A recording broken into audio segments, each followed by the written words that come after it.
Hello, welcome to PUTINWORKTV. We've enjoyed watching your journey as an artist slash creator in the New England scene. And we really want to hear more about your story. Our focus here is allowing our guests to tell their story front and center without judgment or opinion. So let's dive straight the fuck in. What's your artist name? And who are you? Where did it all begin? My name's Clipse, and began when I was born. Nah, I'm playing. So, my artist journey, I think it began like the first time I ever wrote a rap or rapped anything. I was like 8, and I didn't really care too much about it because you hear like parents, teachers, shit. They're like, they don't want to hear you want to be a rapper. No one wants to hear that. But I've always been like in the arts. When I was like 12, 13, I had a couple jerking crews, like, Oh, you used to jerk. The jerking it. You were dancing. Back when I had good knees. Like, I was in a couple jerking crews, like, at my school. We used to throw shit up on YouTube. We were fucking with, like, who were the dudes, like the Rangers and, like, New Boys and them, like, that was a big influence on me. What was the group name? My group, I think it was, we had a couple, like, one was Galaxy Inc., and then one was called Swag Kid Society. I know. It's not anything. No, Swag Kid Society sound cool. But yo, as like a little like 7th grader, it was cool. Like I was out here doing like niggas be getting sturdy now, but nah, it's not the same. Like when I was jerking, I was like cartwheeling into a pin drop. Anyway, we could see a move though. That would be tough. I'm wearing an ankle brace underneath this. I hurt myself while I was hooping today, but we can get into that. But yeah, so I started jerking, doing whatever. I was like into dancing and stuff. I don't really know how far it could take me, but it was fun at the time. And I think that's where I got my name from, like Clipse. I think I've been rocking with that name ever since. Like niggas been calling me that since like 8th grade. It kind of just stuck, so I stuck with it. Freshman year, I started rapping into my phone, throwing shit up on SoundCloud over like, Beast Coast beats, like Flatbush Zombies, Joey Badass, like taking their beats, rapping over it, putting it on SoundCloud on my phone and stuff. And like, I've always been able to rap. I've always had the pen and shit. Like even before that, I would literally take a pen and pad, and I was in like 6th grade or whatever. I would go rap to the 8th graders. They'd be like, damn, like, yo, you can spit. And what was your first reaction, to that shit you used to drop on SoundCloud? Like, were people like, yo, is this you? Like, nah, I didn't show it to nobody. I was putting it up on like private, or I was putting it up and I had like 0 followers, but I would throw it up and like, I thought I was killing shit, and I showed it to some of my boys, and they were like, "This shit sucks." They were like, they were wondering if it was me, but not because it was like good. They were like, "Yo, is this you? Like, this shit's kind of chips." But you feel me? It's like it's on the phone or whatever. I recorded my first song with my boy Jerry. Shout out Jerry. Yeah, shout out Jerry. He helped me a lot. Shout out my boy Jerry Underfed. I recorded my first track with him my junior year when I was 16. I was on a feature. I put out my first solo track, like few months after that, and put out an album some way somehow like a year after that when I was like 17 going on 18, my first album. It's mad crazy. That album has like 700,000 plays now, which is mad crazy. I don't, on God, wallahi, I don't even like listen to it. I don't like it, but shit, there are people out there that like it. I was thinking about deleting it. That's how much I really don't like it, but it's like someone will like it in the world. Like I got plays in like Istanbul and Australia.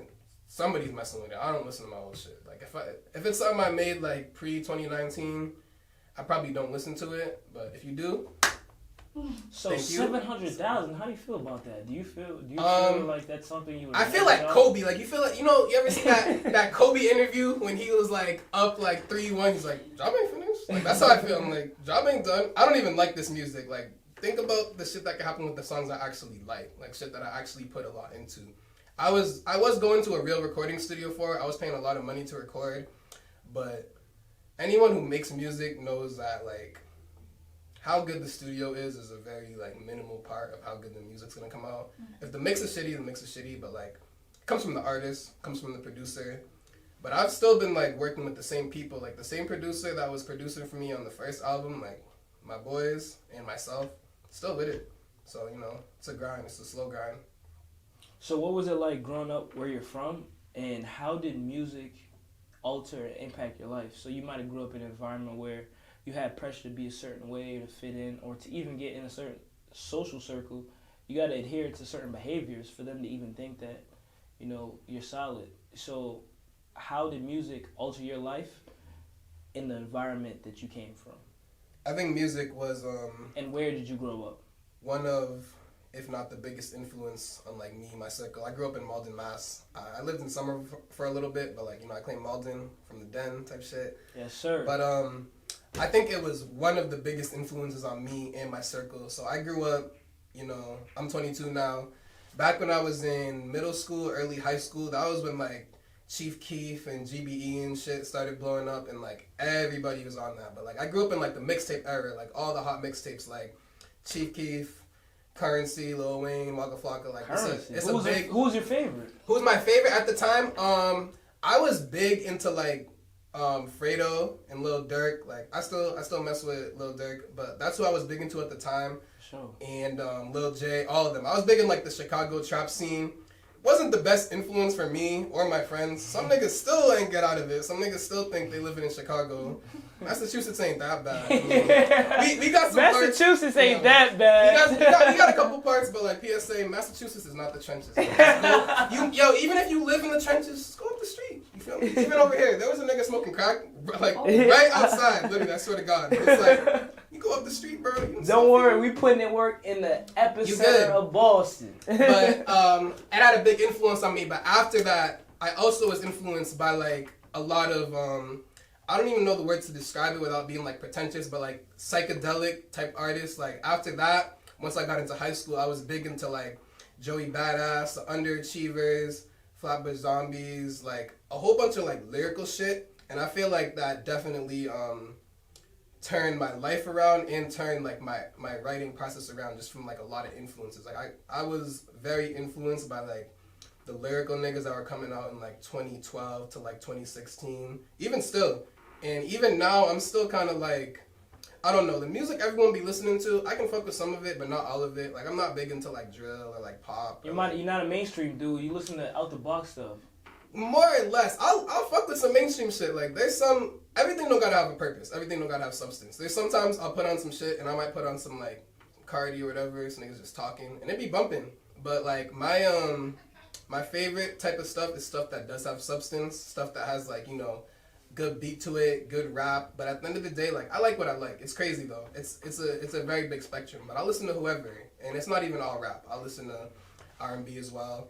I've been getting into a little rock, a little like older stuff too. Yeah, I got some rock on my playlist. But you know what the problem is? The problem is, especially because when you're black, right, and you listen to indie, you listen to pop, you listen to rock, you listen to jazz, you listen to a certain type of R&B, it's like the reactions you'll find from playing a song on the aux is like, you're not conforming to the regular type of nonsense and foolery we listen to. So this music can't be good. Or I'm not willing to listen to a new song and find out I actually like alternative music. Like, you know how many songs we done listen to, like by Pitbull and Usher, that these are big songs to us now. But if you really play it around somebody else who only listens to motherfucking Fredo Santana, they can be like, yo, turn this bullshit off. What is that? Yeah. So it's good to be open-minded. You got to keep that mindset. But that leads me to my next question. What's your discography look like? So that's a generic question, but basically, like, if I'm trying to go see what Clipse is on, what vibe can I expect, bro? You're going to get bars in everything I have. That's like the number one thing you're going to get is bars. Like, I'm a lyricist by default. I got some stuff that you can vibe to. I got some stuff that's melody. I got some stuff you can bob your head to. But like, even with that, you're going to get bars with everything. If you go through my discography, my biggest songs might not be my best. Like I was just telling you, I have a lot of plays on albums that I don't really like. But I got a few albums out, and I think you're always going to like listen to it, and you're going to get hit with some wit. Like, I have a lot of witty shit that I'll throw in there. I have a lot of double entendres. For those who don't know, wit means off-the-cuff intelligence. Yeah, I got a lot of that. But I got, I feel like I got a lot of substance. Like, I think that's the biggest thing. Like, I have a lot of substance. Like, you'll listen to my work, and whether you like it or not, you'll be like, damn, like, a lot went into this. Like, the writing, producing, mixing and mastering. I do all my own mixing and mastering, too. So, you're always going to get substance when you listen to my shit. Yo, so what is your process of creating, and what you learn the most from it? And so what I mean by that question is, some people have to do certain things to get in a certain type of zone, emotional state of being, or maybe they have to travel to a different place, close their eyes, get in the booth, and they travel somewhere else when they start talking. So you have to have a process. Like, every time you create, it's never the same. you made a song on January 5th, it's not going to be the same on October 27th. You know, you might have felt like you were mad at the world on October, and you just went to you made some horrible shit, right? Like some shit about your trauma or your past, and it was aggressive. So what do you do to get in the zone? How do you create, and what did you learn from it? Like for your personal like sequence, what you have to do to feel that way. I think I'm always in the zone. Like, I was being a little facetious at the beginning, saying like it started when I was born, but it deadass did start when I was born. Like, I've always been creative. I've always had things, and like for me, it's super crazy because like, not to say I don't get writer's block or, you know, like down periods or anything, but for me it's like the opposite. I kind of have to like meditate and relax to like keep ideas out of my head because I have a million ideas floating around in my head. Literally, ever since I've been in high school, I have my phone on me. I write all my shit on my phone. I'll be walking down the street and I'll get inspiration, write a bar on my phone. I'll be in the studio. Someone will be playing a beat that's not even for me. I'll go and rap on the beat. I'll write a whole 16 or whatever, and then I'll put those into something, and then I'll mix it around and mash it around a little bit to see what fits. But my creative process is always different. I don't have any like set thing where it's like I gotta hear the beat first and then rap, or I rap first and hear the beat, or like I hear part of the beat, or like if I gotta like be around people or be sober, be smacked, or summer, winter, like it's always a different creative process with the song, and I think that's what kind of brings my music together in a sense, because like I can have a song where it's like I'll start writing first and then hear the beat, and then sometimes I'll hear the beat first then start writing, and it's crazy because no one will ever know except for me, but I'll go through and I'll listen and I'll be like, I can kind of tell the difference between the tracks, but also like it all comes together, like it's still me, whether I freestyle it, whether I write it, it's like it's still gonna be me, so you're gonna hear myself, but I always try to, you know, switch up the creative process a little bit so things don't get too repetitive. So what'd you learn from that? Like, you learned, okay, you know, T Clipse needs inspiration, where T Clipse goes outside and he doesn't try to find things, things find him, and he finds some way to turn it into art.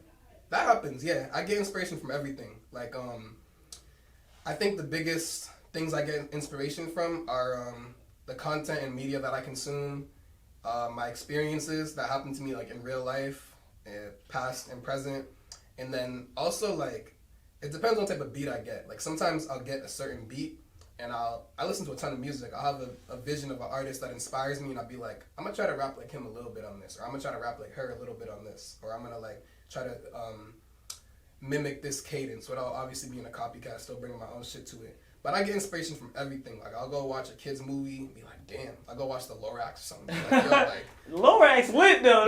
We gotta save these trees. Or I'll go watch something like, I get inspiration from literally everything. Like, and I think like that's definitely something that's helped me a lot. Just getting inspiration from everything. Like I literally might leave here, go write a song, like my biggest song. Who knows? Yeah. Like, make a song about PUTINWORKTV. We need that. We need that exposure. Putting in work.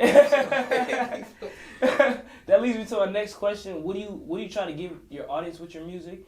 And having said that, was there a time where you had a crazy experience or a story and it instantly became a song? Like you couldn't wait till you put the key in your door, got home, recorded, or you couldn't wait till you pull up to the studio to let the rest of the world know what just happened to you? Yeah, so for the first question, what I try to give my fans, I don't know. I try to be authentic, and I try to be genuine. There aren't a lot of authentic niggas out here, and I think that's the biggest thing. I try to give them authenticity. I try to give them myself, and I don't really do when I do that, I feel like I can't really fail because it's gonna be me regardless. Some tracks hit harder than others, but it's like if you really fuck with me, you're gonna listen to me and be like, I know this is T. I know this is T Clipse on the track. What else I try to give them? I try to make music for people like me, myself. I make music for myself, not people like me. I make music for myself. But there happens to also be a lot of other people out there like me that have gone through similar experience, that have similar come-ups, you know. You want to be relatable.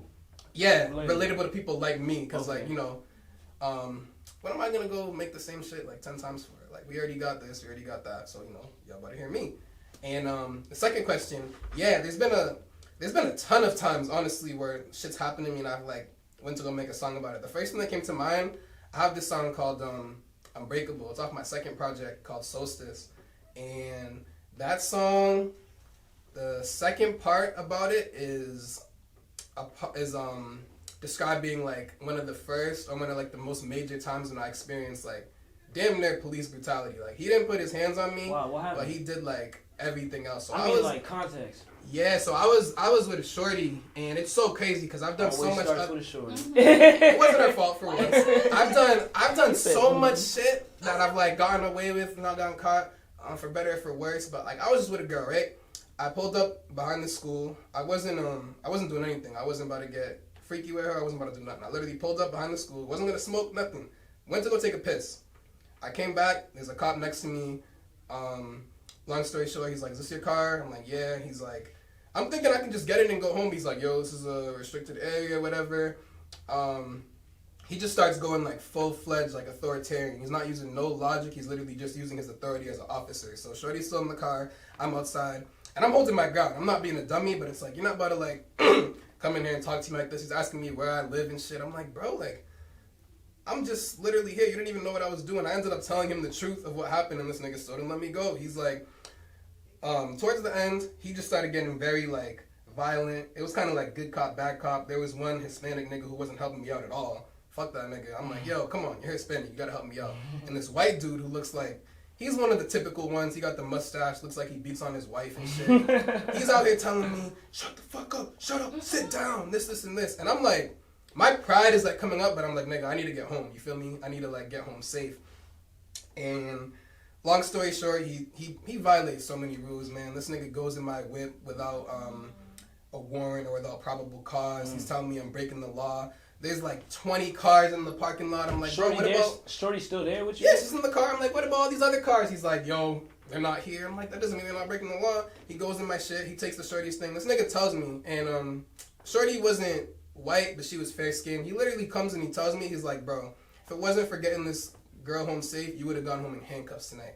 And I'm like, my nigga, what did I do? And like, explaining it obviously doesn't sound that crazy, but for people that have been in the type of situation, that shit is scary. Like, I went home, this was like, I'm like a 19-year-old kid at the time. I went home, told my dad, I was getting emotional and shit, and I didn't really want to write a song about it at the time, but like, as months progressed and months passed, that shit weighed on me and it got me angry. And like, the reason why it got me angry is because I couldn't do shit about it. Like, I went home and told my dad, I got the badge number and shit, and he's like, yo, like, can't do nothing with that. Like, police are the biggest gang in America. Like, if you try to take one of them to court or you try to, you know, hold one of them accountable, all them niggas are gonna come for you. You're gonna be driving. This is from Everett too. Fuck Everett police, you know. Fuck all police, but you know, especially Everett. I was in Everett and my dad was like, yo, they're gonna stop you at every light. Yeah. They're gonna tail you. They're gonna make you a target. Is what your dad was literally. telling And like, at the time, it was hard for me to accept that, but it's a fact, and I couldn't do shit about it besides put it in the track. So I put it in the track. And if y'all hear Unbreakable, I actually like that song a lot. If you hear Unbreakable, which is the outro of my second project, Solstice, that's literally what it is, like, unbreakable. Even when that shit happened, like, you know, a lot of niggas would have got broken down in one way or another. Like, even if you got broken down in the moment, like, if that nigga breaks your pride or your spirit, you might cave, you might be a bitch. Or on the other hand, you might let your pride overtake it. You might do some crazy shit and go to jail if you're lucky, or you might not get home that night. So it's like, you know, I didn't let that situation break me in any sense of the word. So that takes a lot of courage to say that, bro. You put it out front and center without judgment or opinion. That's I'll tell everybody. It's like, I can't do nothing about it. If these niggas want to come see me. Hey, we ain't gonna say all that. You better chill, T-Clipse. You better chill, T-Clipse. Don't bring none of that shit over here. So peace listen, and love, man. Peace and love. Exactly. What do you wish you would have known before you started? Somebody put you to IoT. You gotta know, if you go into the studio, book it for at least 2-3 hours. Make sure you go in there, write your rhymes already, or make sure you go in there, you got everything you need. Get in focus. Don't go in there and start talking about what happened that day. No, make music. So what are 5 things, if you can say the top 5 things you wish you would have known before you started, or somebody would have put you on game? What are those things? Because maybe other people have the same questions in their mind and you might have answered them right now. Top 5 things, I would say, don't overspend on studio time. Like, if you're new in the game, you don't gotta go to the hottest studio ever. If you have the money for it, by all means. But I mean, like, if you're new in the game, you don't gotta go to the most expensive studio charging you $160 an hour. You gotta spend extra money for mixing and mastering. That's what I was doing. I was going to a very expensive studio. Whether it was worth the money or not is a different conversation, but I was going to a very expensive studio in the making of my first album, just thinking like, I want this to be the highest quality. And the quality was good, but it comes from the artist, you feel me? Like, if I go into the studio and I'm not confident and I'm monotone and I don't really know what I'm rapping about, it doesn't matter how much money you're spending. Like what you're saying is what you're saying. So I'd say don't overspend. I would say when you get in there, know what you're doing, and you actually brought up a good point. You don't got to talk too much with the engineer. If he's a cool dude, he'll talk to you, but like when you're there to work. You can talk before and after, because like if you book 11 to 3 and you don't start recording till 12, you still book the 11 to 3. So like when you get in there, get to work. You don't got to converse with the engineer. You don't got to go in there and get your shit together. Like go in there with your raps ready, send them the beats before you get there. Just go in there and be prepared. I think that's a big step. Another one, make music as much as you can, and like practice making music as much as you can. If it's like rapping in the shower, rapping when you're walking down the street like a crazy person, you know, in the car. I don't think you're crazy for rapping to yourself or talking to yourself. I feel like people who don't are crazy. No, facts. I do it too. I just don't let people see me do it. That's the thing. When niggas out there talking about this, it's like you don't want to look crazy. I think it might kill people. But yeah, I would say practice as much as you can, and like it's tough to consider like what's practice with rapping or making music, whatever you're doing. But just practice, you know. Even if you're making beats, like just study and practice. Like you hear the songs on the radio, hear what you're listening to. Like really analyze. You have to listen to music like a music maker, not like an average listener. Because once you start making music, you know you're not an average listener anymore. You hear your favorite artist, be like, why are they my favorite? What do they do? And you don't gotta go and mimic them exactly, but like take bits and pieces. Be like, you know. I like him because he's always hard, or I like him because he's always mellow, or I like her because she has a soft voice, or you know, I like her because she don't take no bullshit. It's like, see what your favorite artist does, study them, and also practice. So, and before you expand on practice, the last point you made, to put it in simpler terms, is to identify what artists you like do well so that you can implement them in your own original, unique way in your own music. And was that last one you said was practice? Yeah, and study. Practice and study. Okay, why is that so important? It's important with everything. You know, practice doesn't make perfect, but you got to put your 10,000 hours in. It's disrespectful to artists who like really go and put the hours in for someone to come in and think they can achieve the same goals without putting in the hours. I think that's a thing that a lot of people miss. It's mad crazy because it's with everything in life, whether you're drawing, making music, playing basketball. Some people have it and some people don't, and everybody knows that. Everyone knows that there's that one guy that don't practice and he can draw crazy, or that one person, they don't practice but they're always hooping on you. They eat like shit, they smoke cigarettes, but they're always whipping your ass. You have to know that if that's you or not. Yeah, and sometimes, but the thing is, even if that is you, it's like, don't give yourself a ceiling. If you're that dude and you're nice by nature, make yourself impeccable. Like, you're never going to be too good. I promise. You're never going to be too good. So that's why practice is very important. It's repetitive. It's like, even, you know, people hear it a lot in sports, but even like in the arts, muscle memory is important. You don't want to become a template of yourself, but you want to know what you're doing and craft a formula and a recipe. So what would you tell somebody who's looking to start their careers and get to where you're at, in the sense that they're dropping music consistently, they can give advice out on things that an artist shouldn't do or should know beforehand? That means, you know, it indicates you have a lot of experience in this, you have some knowledge in this, you went through trials and tribulations, fucked up on your own, so now you got clarity when it comes to actually making music. So what are you going to tell somebody who's out there like, I'm watching Clipse, I fuck with his swag, I like his chain, I want some dreads too, I want to make some music, I want my look. What do you tell them if they're trying to start their careers and get to where you're at? If you could put it in simple terms, as if you're talking to a 5-year-old, what they should be doing? Well, if you're trying to get to where I'm at, you got to use castor oil. Eat healthy. You funny as shit. Nah, all right, you funny as shit. Listen, I'm still learning, bro. I'm still learning. So it's like, I can't give you the end all be all, but I do study a lot. I study the arts. So what I would tell you is like, see what everybody else is doing, and you have to, there's a very like thin line between, you know, going with what's accessible to people and also standing outside the box. Because if you stand outside the box too much, no one's really going to fuck with you until, you know, you make a name for yourself. And if you're following the mainstream too much, you're going to just get lost in the stream. So you have to have, you know, it's very hard to maneuver that middle ground between being original and still being accessible. So I would say, like, see what people are doing and try to do that, but, you know, put your own spin on it. Like, it's crazy. Someone got to do a statistic on this. I think in the past 10 years, probably been like 10,000 rappers out of Massachusetts or something. Like, damn, that much you think? There's been a shit ton of rap, bro. People that don't even rap be making music, so it's like, you know. I'm one of them. And sometimes the crazy thing about it is sometimes they be good too. Sometimes they be good. So it's like, you know, do something different. Like everyone wants to be a rapper. It's like you can make, if you want to be a rapper and that's your calling, do it. But like do it to your best ability and do it like, you know, your own way. But I would say if you're just trying to get into the scene some way, somehow, you know, you can be a producer and make millions. You can be a manager and make millions. You can be an agent. You can be a booking promoter. There's so many different avenues you can take. And I feel like if you're questioning, it's like you don't have to go and be the star, or you don't have to go be the best producer, best rapper, whatever. But there's plenty of ways to get in the scene. And the fact that there's so many artists now, it's like artists need people to do cover art. We need producers, we need engineers, we need managers. Like I don't see, especially where I'm from, I don't see a lot of people trying to help build the infrastructure.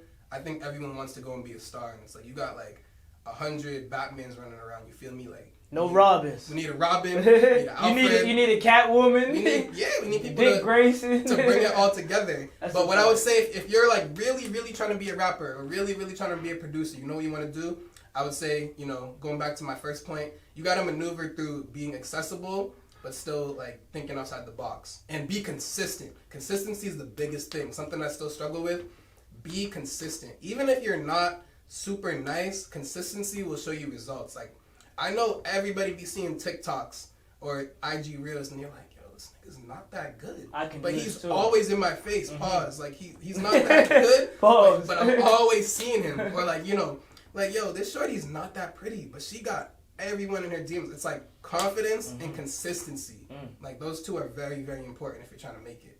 I think you just nailed on some key things. You answered one of my questions. I was going to ask you what's the hardest part of your journey as an artist, and I think the fact that you mentioned consistency and confidence means you've already overcame those things. You're still learning now.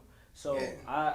I should ask you where you see yourself in 5 years, but I'm going to ask you what are you going to become in 5 years to make you really think about who you're deciding to be.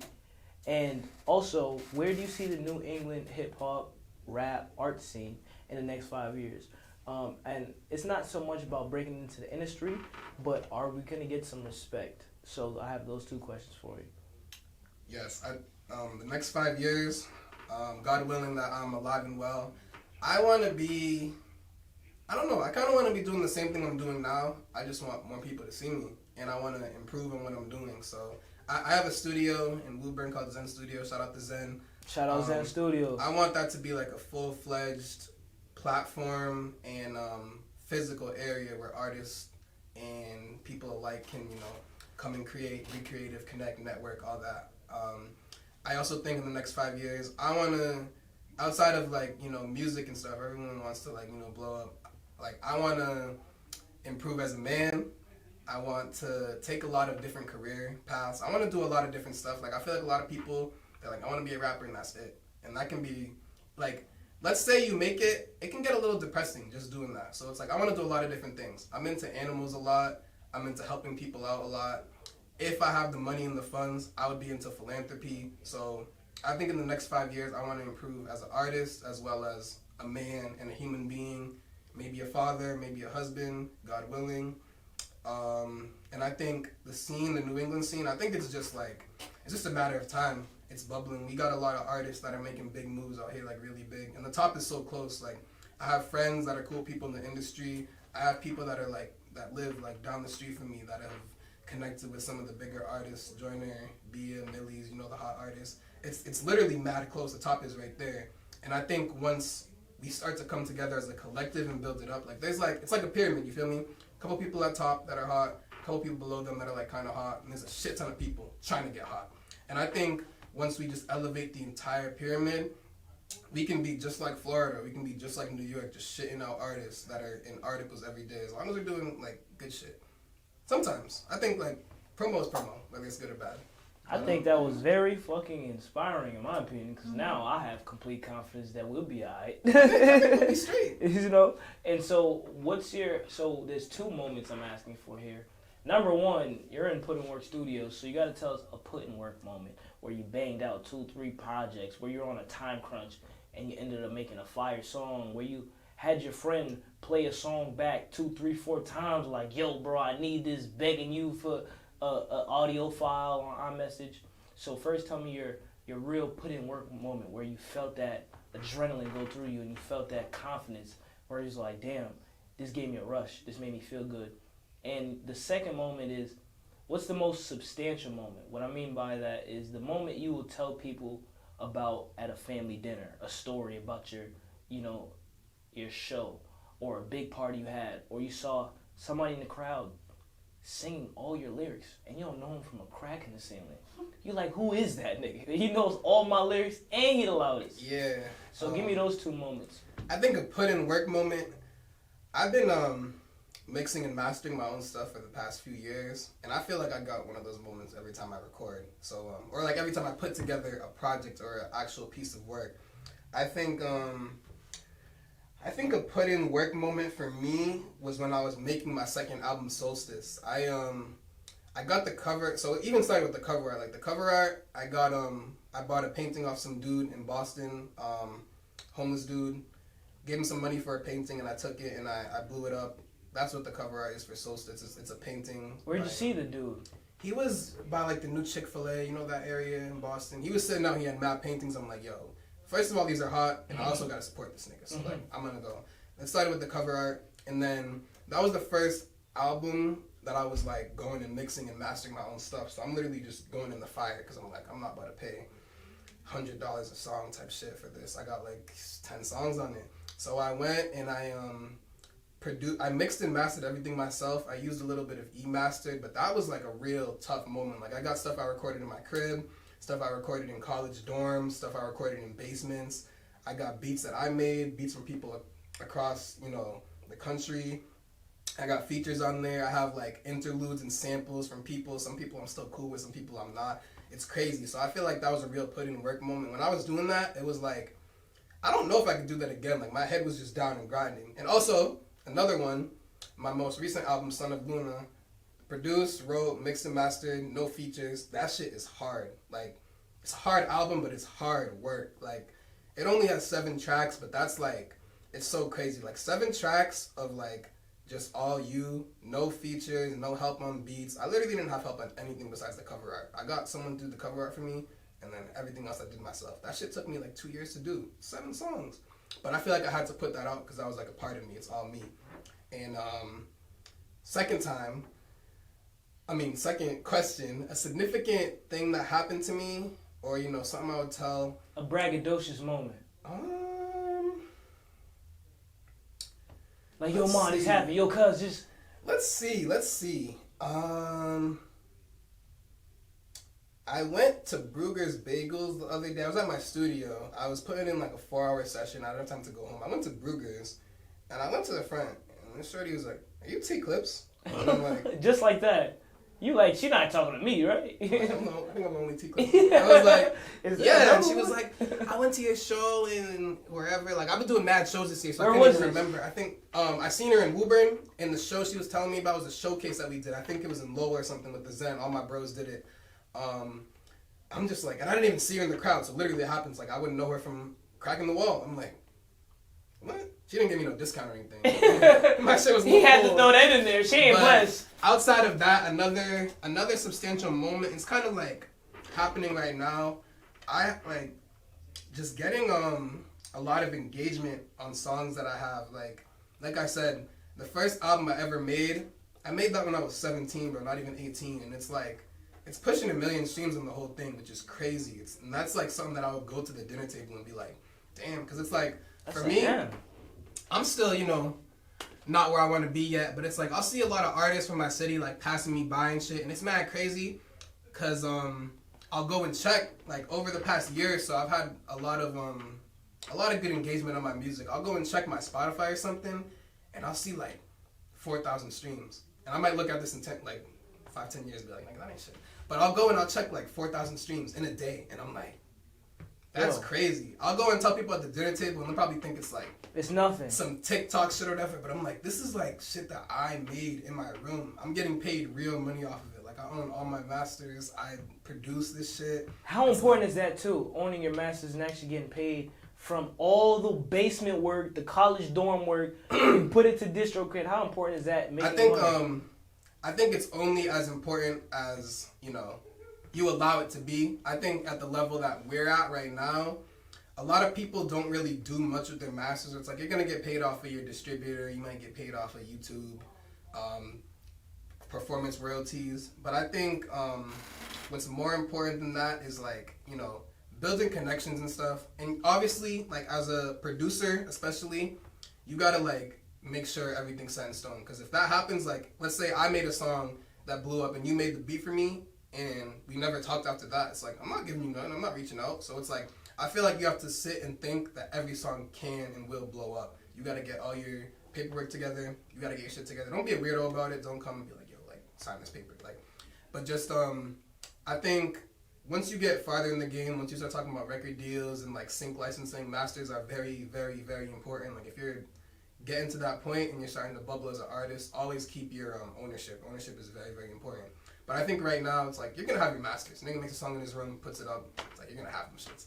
But what's more important than that is building connections and getting things on paper and making sure that your splits and your cuts are correct. If someone made a beat and it goes crazy and goes platinum and you haven't talked to him in 4 years, he is not going to hit you up. Be like, yo, you want a little money? Like, yo, free game. Get your shit together in order. Like, just assume every track is going to blow. If you make a track, and it should be your best work. Everything you make should be your best work. So assume that it's going to go far. And don't always keep your connections with your people. Always keep good relationships. Always get shit in writing. Always get your splits and your cuts together. Very important. T Clipse. I think he just gave y'all a free game. That was the most game I heard today. Yeah. So I'll look back on this. You gonna look back on this, like, sure. You know what I mean? Like, I gotta listen to myself. You came through PUTINWORK Studios, bro. You really did put some work in today. Thank you for your time, for coming here and telling the world your story. Somebody out there learned something from you. Somebody out there feels inspired. Somebody out there has more confidence because you told them they can believe in themselves.